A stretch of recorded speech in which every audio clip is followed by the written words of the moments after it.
So it can turn on now? Okay. Hello, thank you guys for coming out tonight. Have you guys been out for comedy shows before?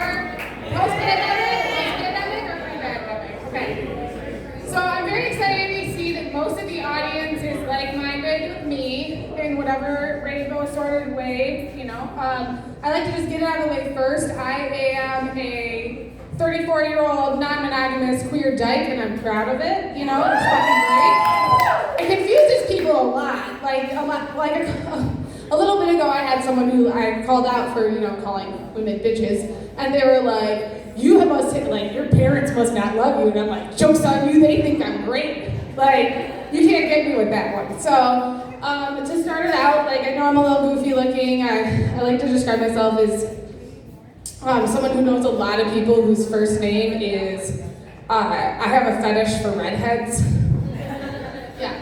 And because and as a redhead, I also get a lot of people who assume that my favorite Disney princess is Ariel and that I'm Irish. So, here's the thing about the Irish stuff. Like, I am some amalgamation of Western European hill people, and we left an entire continent when it ran out of potatoes. So I'm fine with the assumption that I'm Irish. It is neither an insult nor a character flaw. So the Ariel thing, though, fuck that shit. 1998, Mulan animated Disney princess is my favorite Disney princess. Because here's the deal.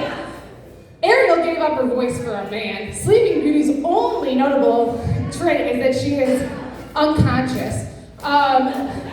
Right? Okay, so then who else do we have here? We got, anyone? What, Belle? Oh, Belle's great because she's only referred to as Beauty and she lives in a town that fucking hates books. Right? And I'm not living anywhere that hates reading. I think historically we know that that's not a great, next step, you know? So not Belle. We've got Jasmine, who the first time I wrote this joke, I forgot even existed. So there's that. And then there's Sleeping Beauty, right? Not Sleeping Beauty, I already told her about that. I was gonna say Snow White. Snow White lived with 7 men. 7. That's a lesbian nightmare, right? And speaking of lesbian nightmares, I got divorced 2 years ago. Let me clarify, I got gay divorced 2 years ago, because when I don't specify that part, people think I got divorced because I'm gay. Here's the deal, I got married because I'm gay. I got divorced just like everyone else, because love is a lie. So, oh, is this all couples? Bro, okay, come on. How many ex-wife jokes do men get that, you laugh at? So I'm excited for you. So, are there anyone got any ex-wives out there? Okay, yeah, fuck yeah. Okay, so ex-wives, ugh, God, am I right? So my ex-wife, after post-divorce is the best part, my ex-wife, so I wrote a joke about my ex-wife saying that she was acting like a bully, and then she bullied me into changing the joke, and the best part about it is I discovered that I'm lightly masochistic, so this worked out great for all of us. Yeah.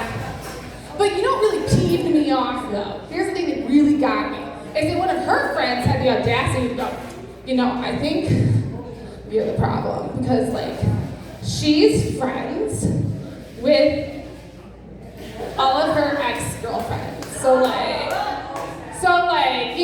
think, you're the issue, because, she's friends with all of her ex-girlfriends, and she's not friends with you. And I'm like, that's because I'm not her fucking ex-girlfriend, I'm her ex-wife. It is very different. To clarify, The Real House Girlfriends of New Jersey is a very different show. Right? Right, so the other part that's great about being a divorced lesbian, I'll clarify some more about the lesbian thing later, but the best part about being a divorced lesbian is how many people have genuinely asked post-divorce if I was still a lesbian. And I'm like, well shit. I don't know how to answer that question. How many men does it take to change me? 0 motherfuckers, I'm not a light bulb.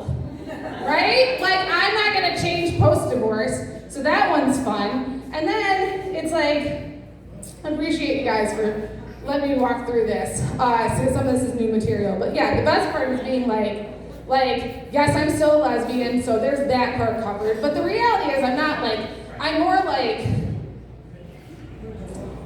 I really do want to project more of like a dyke on a bike aesthetic, but I recognize that I look a lot more like a lesbian on a bicycle.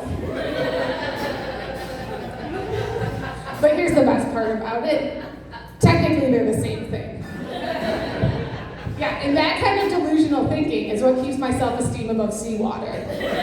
Sea level, same thing.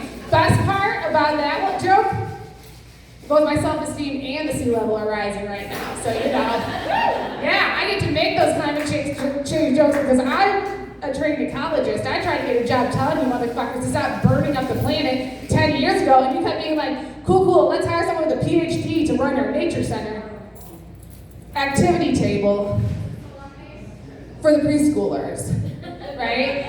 So there's that going for me. But the best thing I have to say is, like I said, I'm very open, super glad to be gay, super glad to be a dyke, let's be real. Lesbians are run into a little transphobia every now and again, but that's on them, not on me. I tapped out on that. Although it's funny, because as a dyke, I'm not actually included in like the LGBTQAAIS,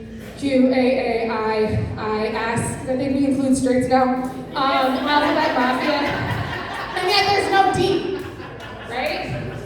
There's no D, even in Alphabet Mafia, there's no D. Yeah, right? So I just like to slap the Q on the front of it and see who knows. So again, the best thing about being an out queer dyke in my 30s, who came out almost half a lifetime ago, is that like when I was a teenager, I read that women peak sexually in their 30s. Right? And I read that in Cosmo, it was like 35. And I'm like, closing in on that gap right now. So, here's the thing. First off, fuck you, Cosmo. I'll peak whenever I want to peak. If there is a God, I will be topping my way through heaven. Second, yeah, I know, I don't look like a top. I look like my favorite position is back burner, but here's the thing. Sometimes looks are deceiving. So on that note, on to the next.